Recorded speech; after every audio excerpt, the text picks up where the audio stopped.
Hey, this is Big Guy DIY, Robert.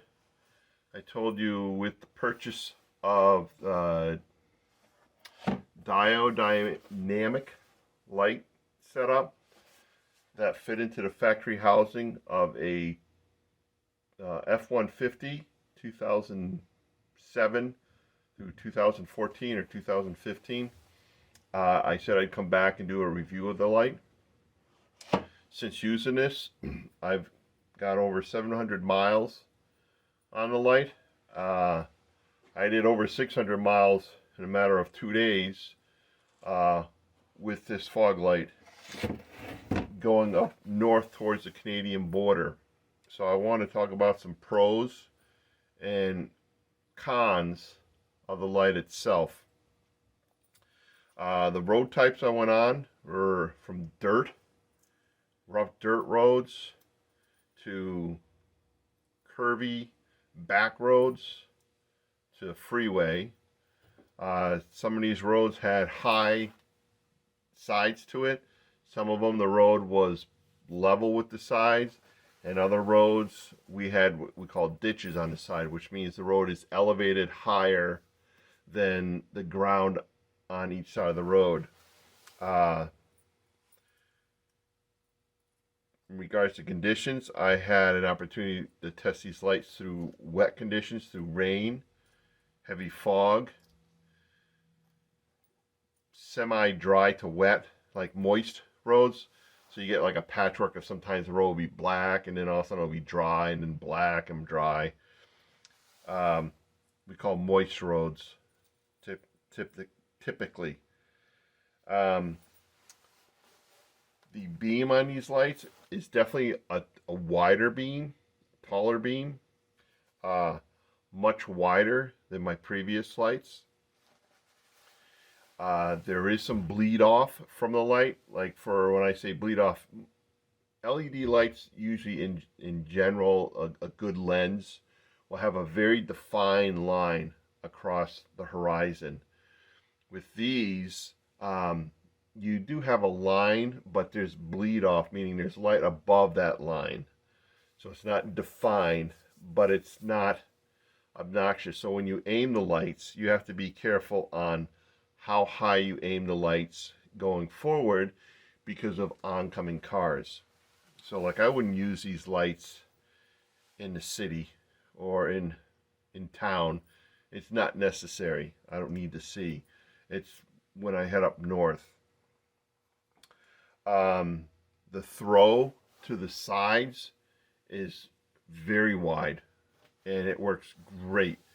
When I'm on the elevated roads with the ditches, I can see the grass on both sides of the road very clearly. So if there's deer there, which we had seen numerous times, or I've seen numerous times with these lights on, I was able to spot them much earlier and a lot more quickly compared to the previous lights I had on the truck.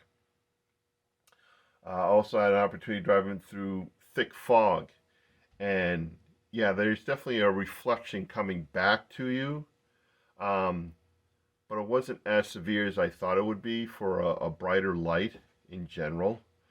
But it definitely made some of the deer that were standing in the middle of the road during the fog stand out a little better. The one thing I not look forward to, but I kind of do, is how these lights work when we have moose crossing the road. The moose fur is a much darker brown. It doesn't reflect light whatsoever, where the deer have tendency like a whiteness on their throat down to their belly, and that'll stand out a little. The deer, sometimes their eyes will reflect the light a little, not much, depending on how they're looking at you. Moose don't reflect anything. It's just a dark object standing in the middle of the road. And that's why moose get hit quite a bit if you're not paying attention very clearly. Their fur just seems to absorb light, and there's nothing light colored on them. So I look forward to seeing how these react to moose. Would I buy these lights again? Absolutely. Would I recommend them to friends? Absolutely. Very impressed with the light, Very impressed with the quality. Very impressed with the throw of light. And it's not so blinding with oncoming cars. I like how I can adjust them. I can just pull over and push either the top of the light or the bottom of the light to adjust the light itself. And what I do for that is I turn off my regular headlights and then just find something in a flat park lot or something, and I just kind of use that as my reference where I want them to aim. So I like the ease of those. Cons: when I installed these lights, they moved around a little bit inside the housing, and so when you're on like a washboard dirt road, that light would vibrate. It wouldn't vibrate up and down, it would vibrate left and right. And some of the dirt roads that I have to use to get to the location, it kind of drove me a little crazy. As we get deeper into winter, the roads that we drive up north will eventually ice over. So instead of driving on pavement as you get to the house, you'll be driving over ice, and you get all these holes and stuff inside the ice between the pavement and the ice, because as the ice melts and then freezes and melts and freezes, it creates a washboard feeling. So the lights are just going to vibrate substantially more. I'm going to show you a little video showing the upgrade lights that I had before, which were the Morimoto lights, LED lights. As you can see, the LEDs in here. These just slid right into the factory housing, and it did have the factory plug on here, but I cut it off. And so I was running this light against my garage door to show you a comparison to this light in regards to the beam, how the beam lays out, both height and width, and the lumens, the brightness of it. So for the con, I took out the whole light assembly. And what we found is this assembly moved left and right too much. So what I'm going to show you is how to repair it, which I did on this one here. So there's going to be a video following within this video on how to repair it. And it's a very simple repair. So one down, one more light to go. So I'm going to show you a comparison between the Morimoto light I originally had installed on the truck and the current light that I just installed.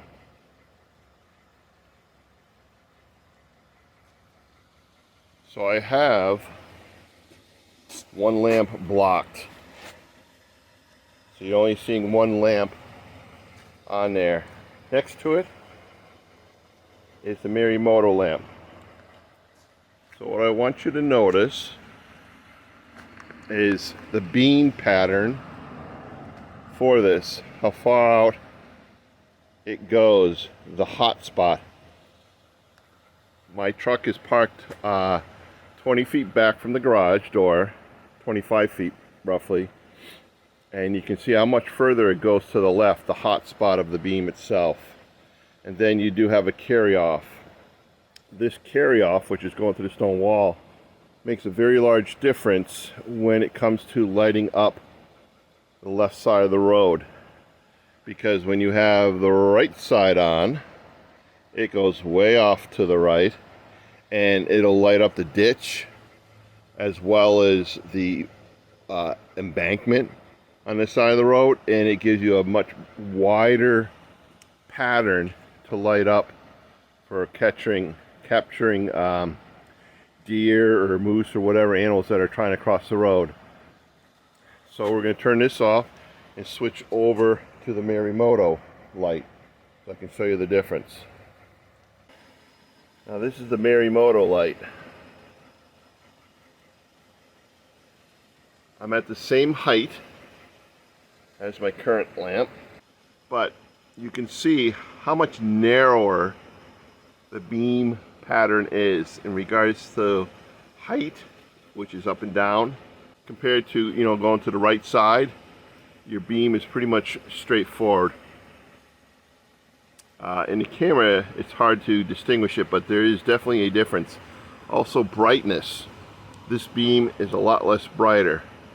So let me face this down and click back to the other one. And then what we're going to do here is we're going to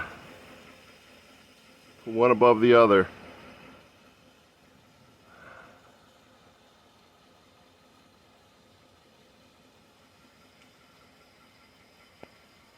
So you can kind of see the difference. The Marimoto, which is the beam on the top, has a very defined line. It has no bleeding from the top or the bottom, where the other brand has the bleeding and actually lights up a bit more. Color is slightly different. It's more of a crystal white for the Marimoto, where the other one's more of a soft white. So that's our difference between the two.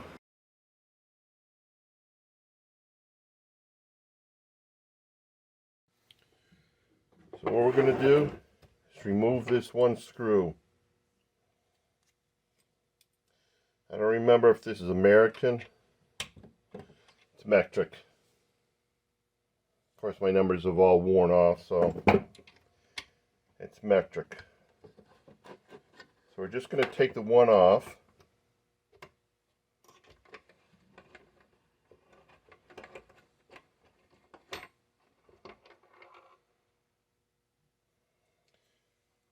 We're going to add washers to this to take up the difference on the outside.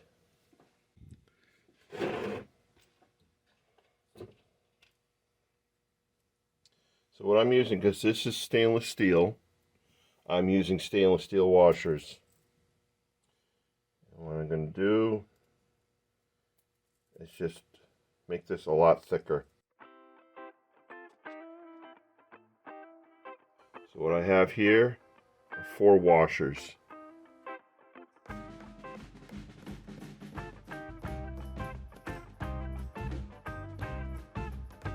We're going to take one off because it's not catching the nut inside the light. And now we're down to 3 washers.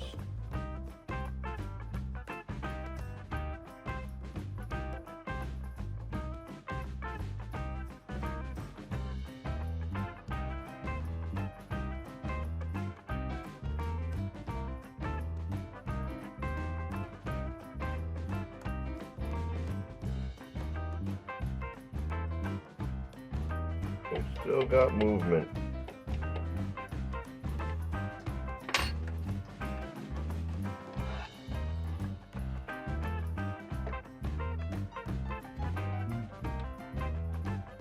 Wow. All right. I see why. I let this sit. Watch what happens when I push on the other side to push the light over.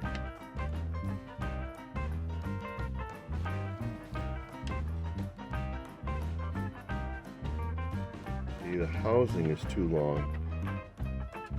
Right here. So we're going to grind this down. I should say file it down. We're not going to grind it.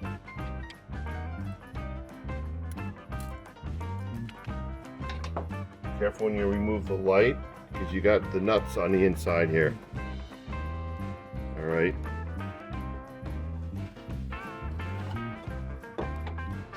Get a flathead screwdriver.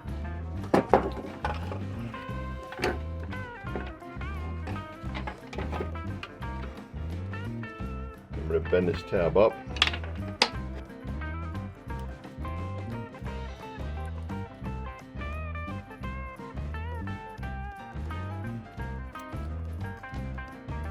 The issue is these are too long, so we're just going to take a file and file it down. I'd say just under 1/16. So like the thickness tip of this screwdriver.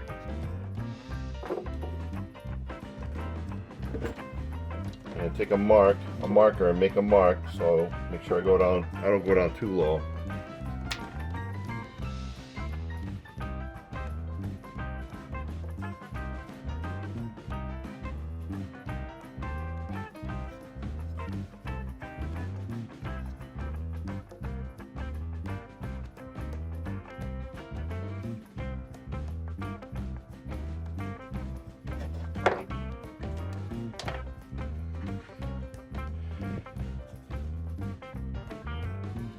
See about what I need to take off. So I'm going to pause this and take it down. All right.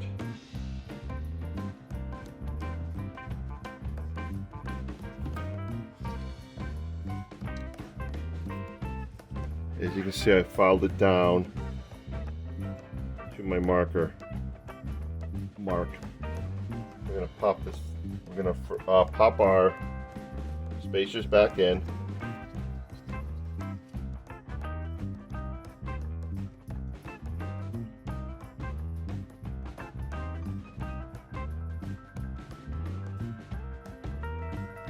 There are spacers now back in.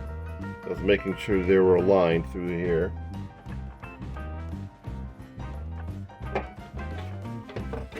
This is the bottom. This is the top.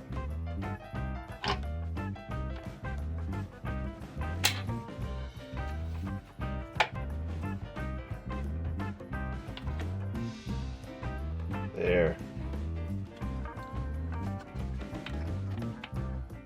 See how it sits now? Lower than this. Let's see if that resolved our issue.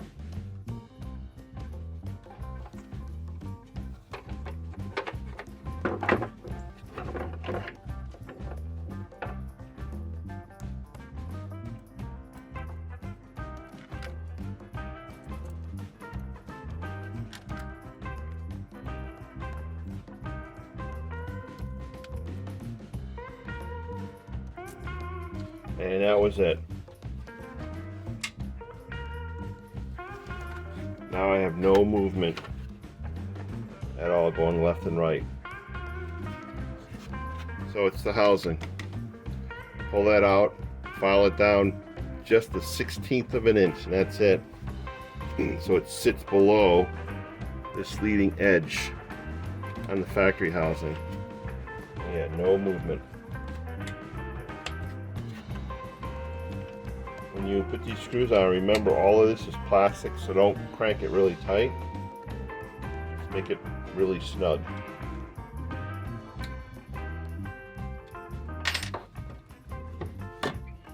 So hopefully this video gave you some answers about the product and how well it works. And like I said, I would definitely buy this again. Fix that width part on it and you should not have any issues with it. The width part meaning the light sliding back and forth. Any questions, rifle them below. Any comments, write them below. I'm more than willing to answer any of them. Please give me a thumbs up and subscribe. And I think that's it. So this is Big Guy DIY signing off. Have a great snowmobile season, everyone, and drive safe. Watch out for the moose.